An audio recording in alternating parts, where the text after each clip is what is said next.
ಕರ್ತನ ದಿವ್ಯ ನಾಮಕ್ಕೆ ಸ್ತೋತ್ರವಾಗಲಿ. ಪ್ರೀತಿಯ ದೇವರ ಮಕ್ಕಳೇ, ಹೇಗಿದ್ದೀರಾ? ನೀವೆಲ್ಲರೂ ಚೆನ್ನಾಗಿದ್ದೀರೆಂದು ನಾನು ಭಾವಿಸುತ್ತೇನೆ, ನಂಬುತ್ತೇನೆ. ಕಳೆದ ದಿನಮಾನಗಳೆಲ್ಲ ಸಂತೈಸಿ ಪ್ರೀತಿಸಿದ ದೇವರು ಒಳ್ಳೆಯವನಾಗಿದ್ದಾನೆ. ನಮ್ಮೆಲ್ಲರ ಜೊತೆಯಲ್ಲಿ ಆತನು ನಮ್ಮ ಜೊತೆಯಲ್ಲಿ ಪ್ರತಿನಿತ್ಯವೂ ಸಹಾಯಕನಾಗಿದ್ದು ನಮ್ಮ ಎಲ್ಲ ಮಾರ್ಗದಲ್ಲಿ ಇದ್ದು ನಮ್ಮನ್ನು ಸಫಲಪಡಿಸಿ ಉನ್ನತಕ್ಕೆ ತಂದಾತನಿಗೆ ಸ್ತೋತ್ರವಾಗಲಿ. ಕಣ್ಣೀರಿನ ಮೊರೆಗಳು ಏಳು ಪ್ರಕಾಶಿಸು, ನಿನಗೆ ಬೆಳಕು ಬಂತು.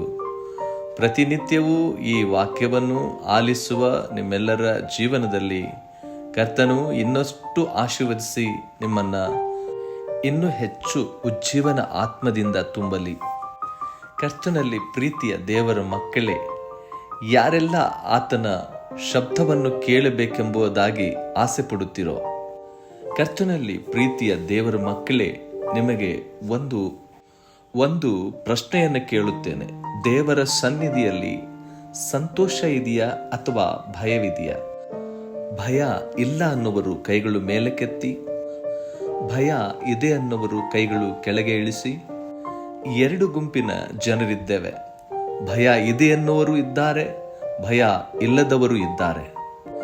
ಈಗ ನಾವು ಒಂದು ವಚನವನ್ನು ಓದೋಣ. ವಿಮೋಚನ ಕಾಂಡ 20ನೇ ಅಧ್ಯಾಯದ 19ನೇ ವಚನ. ಅವರು ಮೋಸೆಗೆ, ನೀನೇ ನಮ್ಮ ಸಂಗಡ ಮಾತಾಡು, ನಾವು ಕೇಳುವೆವು. ದೇವರು ನಮ್ಮ ಸಂಗಡ ಮಾತಾಡಿದರೆ ನಾವು ಸತ್ಯವು ಎಂದು ಹೇಳಿದರು.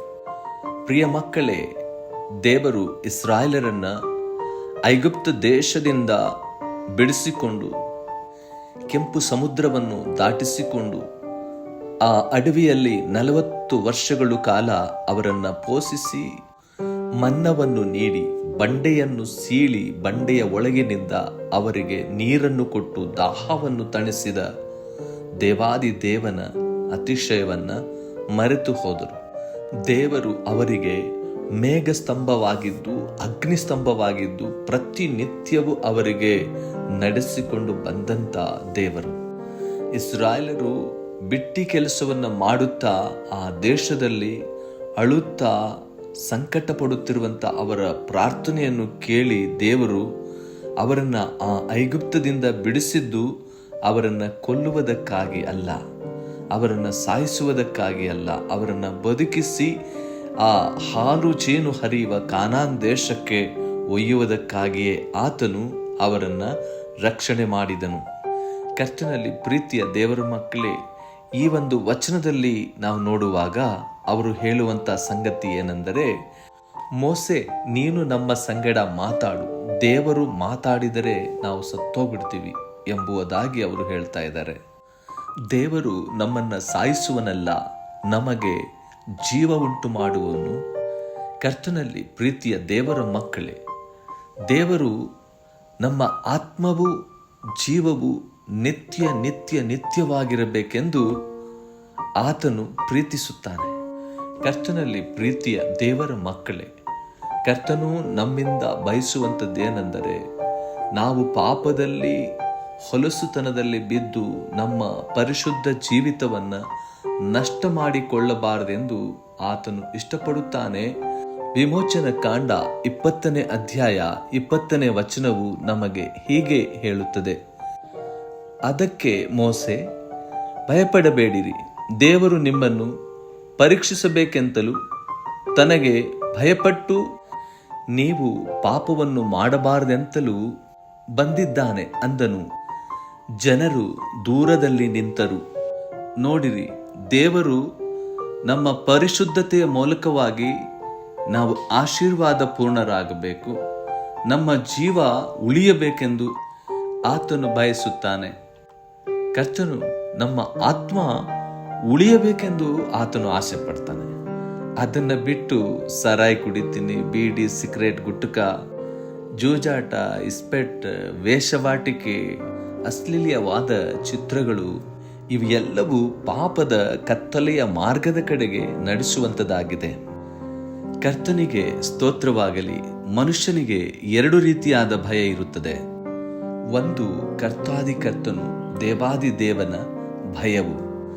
ದೇವರ ಭಯವು ನಮ್ಮನ್ನು ಕೆಟ್ಟತನದಿಂದ, ಲೋಕದ ದುರಾಸೆಗಳಿಂದ ನಮ್ಮನ್ನು ಬಿಡಿಸಿ ಸತ್ಯದ ಮಾರ್ಗದಲ್ಲಿ ನಡೆಸುವಂಥದ್ದಾಗಿದೆ ಮತ್ತು ದೀರ್ಘಾಯಸ್ಸನ್ನು ಕೊಟ್ಟು ಪರಿಶುದ್ಧ ಆ ಪರಲೋಕದ ನಿತ್ಯ ಜೀವಕ್ಕೆ ಕರೆದುಕೊಂಡು ಹೋಗುವಂಥದ್ದಾಗಿದೆ ಮತ್ತು ಜೀವದ ಬುಗ್ಗೆಯಾಗಿದೆ. ಜ್ಞಾನಭಕ್ತಿ 14ನೇ ಅಧ್ಯಾಯದ 27ನೇ ವಚನ, ಯೆಹೋವನ ಭಯವು ಜೀವದ ಬುಗ್ಗೆ, ಮೃತ್ಯ ಪಾಶದಿಂದ ತಪ್ಪಿಸಿಕೊಳ್ಳಲು ಅದು ಸಾಧನ. ಕರ್ತನಲ್ಲಿ ಪ್ರೀತಿಯ ದೇವರ ಮಕ್ಕಳೇ, ನಾವು ಕರ್ತನ ವಾಕ್ಯವನ್ನು ಯಾವಾಗ ಕೇಳಿಸಿಕೊಳ್ಳುತ್ತೀವೋ ಆಗ ನಾವು ಸಭೆಯನ್ನು, ಸಭಾಪಾಲಕರನ್ನು, ಗುರು ಹಿರಿಯರನ್ನು, ಚಿಕ್ಕವರು ದೊಡ್ಡವರು ಪ್ರತಿಯೊಬ್ಬರನ್ನ ನಾವು ಸನ್ಮಾನಿಸುವರಾಗಿದ್ದೇವೆ ಮತ್ತು ಅವರಿಗೆ ಗೌರವವನ್ನು ಸಲ್ಲಿಸುವರಾಗಿದ್ದೇವೆ. ಎರಡನೇದಾಗಿ, ಪಾಪ ಮಾಡುವಂಥ ಮನುಷ್ಯನು ದೇವರನ್ನು, ದೇವರ ಮಹಿಮೆಯನ್ನು ನೋಡುವುದಕ್ಕೆ ಸಾಧ್ಯವಿಲ್ಲ.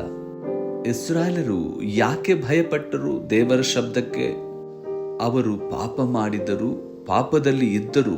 ಹಾಗಾಗಿ ಅವರು ದೇವರಿಗೆ ಭಯಪಟ್ಟರು ಮತ್ತು ಪರಿಶುದ್ಧವಾದ ಸ್ಥಳಕ್ಕೆ ಅವರಿಗೆ ಬರುವುದಕ್ಕೆ ಅವರಿಗೆ ಆಸ್ಪದವಾಗಲಿಲ್ಲ. ಯಾಕೆ ಅಂದರೆ ಅವರು ಪಾಪದಲ್ಲಿದ್ದರು. ಪವಿತ್ರ ಜೀವಿತವನ್ನು ನೋಡಲಿಕ್ಕೆ ಅವರು ಇಷ್ಟಪಡಲಿಲ್ಲ. ಅದಕ್ಕೆ ಅವರು ಹೇಳ್ತಾ ಇದ್ದಾರೆ, ಮೋಸೆ ನೀನು ಮಾತ್ರ ನಮಗೆ ದೇವರ ವಾಕ್ಯ ಹೇಳು.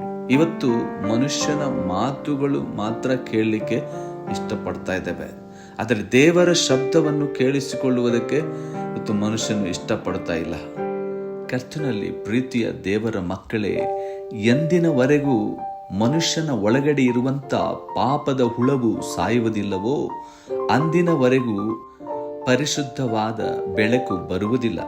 ಆ ಪಾಪದ ಹುಳವು, ಆ ಪಿಶಾಚಿಯ ಕ್ರಿಯೆಗಳು ಸಾಯಬೇಕೆಂದರೆ ಯೇಸು ಕರ್ತನ ರಕ್ತದಲ್ಲಿ ಸಂಪೂರ್ಣವಾಗಿ ತೊಳೆಯಲ್ಪಟ್ಟಾಗ ಮಾತ್ರ ನೋಡಲಿಕ್ಕೆ ಸಾಧ್ಯವಾಗುತ್ತದೆ. ಬಹಳ ಜನರು ಹೊರಗಡೆ ನಿಂತಿದ್ದಾರೆ, ಯಾಕೆಂದ್ರೆ ಅವರಿಗೆ ದೇವರ ಮಹಿಮೆಯನ್ನು ನೋಡಲಿಕ್ಕೆ ಇಷ್ಟವಿರಲಿಲ್ಲ.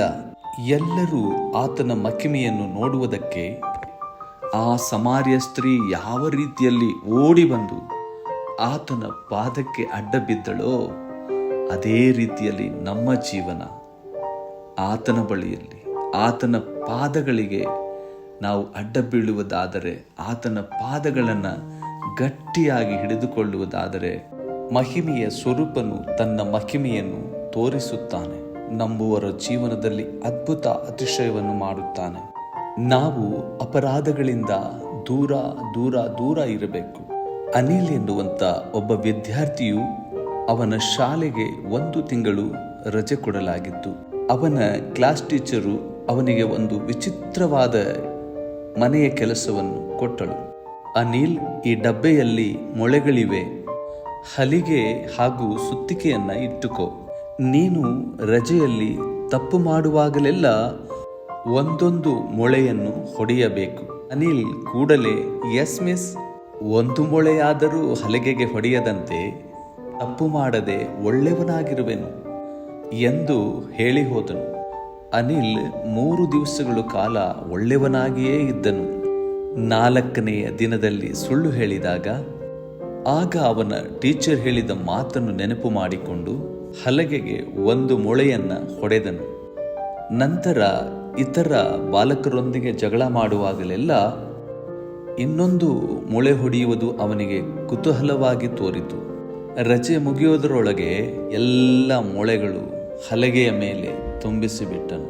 ಆಗ ಟೀಚರಿಗೆ ಕೊಟ್ಟ ಮಾತು ನೆನಪಾಯಿತು. ಕೂಡಲೇ ಎಲ್ಲ ಮೊಳೆಗಳನ್ನು ಕಿತ್ತು ಬಿಸಾಕಿದನು. ಶಾಲೆಯು ಪ್ರಾರಂಭವಾದ ಮೇಲೆ ಅವನ ಕ್ಲಾಸ್ ಟೀಚರ್, ಅನಿಲ್, ರಜೆಯಲ್ಲಿ ಒಳ್ಳೆಯವನಾಗಿರುವೆನೆಂದು ಹೇಳಿದೆಯಲ್ಲ, ತೋರಿಸು ನಿನ್ನ ಹಲಗೆಯನ್ನು ಎಂದು ಕೇಳಿದಳು. ಅನಿಲ್ ಹೆಮ್ಮೆಯಿಂದ 1 ಮೊಳೆಯಿಲ್ಲ ಮಿಸ್ ಎಂದು ಹಲಿಗೆಯನ್ನು ತೋರಿಸಿದನು. ಮೊಳೆಗಳು ಏನೂ ಇರಲಿಲ್ಲ, ಆದರೆ ಅವುಗಳ ಗುರುತು ಹಾಗೇ ಇದ್ದವು. ನಾವು ಸಹ ಅನೇಕ ತಪ್ಪುಗಳು, ಪಾಪಗಳನ್ನು ಮಾಡಿದರೂ ನಮ್ಮ ಮನಸಾಕ್ಷಿಗಳಲ್ಲಿ ಗುರುತುಗಳು ಇರಲು ಸಾಧ್ಯ. ಬಹಳ ಸರಿ ನಾವು ಅಂದ್ಕೊಳ್ತೇವೆ, ನಾನು ಬಹಳ ಒಳ್ಳೆಯವನು, ನಾನು ಏನೂ ತಪ್ಪು ಮಾಡಿಲ್ಲ, ನಾನು ಪರಿಶುದ್ಧನು, ನೀತಿವಂತನು ಎಂಬುದಾಗಿ ಹೇಳಿಕೊಳ್ಳುತ್ತೇವೆ.